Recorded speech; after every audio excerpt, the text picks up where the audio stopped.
সর্বক্ষেত্রে কামনা করে আমার কথা শেষ করতে চাচ্ছি। তবে এর মধ্যে একটা কথা বলতে চাচ্ছি, সর্বশেষ যে নির্বাচন আমাদের ইউনিয়নে হয়েছিল আমার মাধ্যমে, আমার চেয়ারম্যানের মাধ্যমে, আপনাদের মনে আছে কিনা? আমার মনে আছে।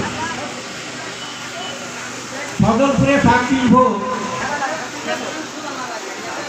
আর হাটরে 62 ভোট, চক হিসেবে 75 ভোট, বাণীশ্বরে হলে 200 ভোট, 225 ভোট, আর এই সোনাপুরায় 32 ভোট।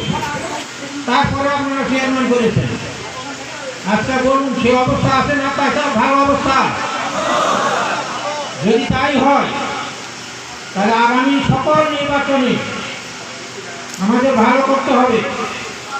এই ভালো কথা কার মাধ্যমে করবো? আমি আজ পাঠ করেছি, প্রথমে যে আজটি সে আজের সংক্ষিপ্ত তর্জমা হচ্ছে, আমরা নামাজ এবং ধৈর্যের মাধ্যমে আল্লাহ সাহায্য যাবো। এটি আমাদের প্রথম অস্ত্র।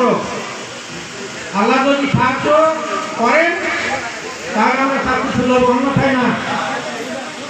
আমরা চাইলে হবে না, আল্লাহকে পেতে হবে। এটা কোরআনের আয়াত, এটা কোরআনের আয়াতের অর্থ। আমরা চাইলে হবে না, আল্লাহকে পেতে হবে। এ কারণে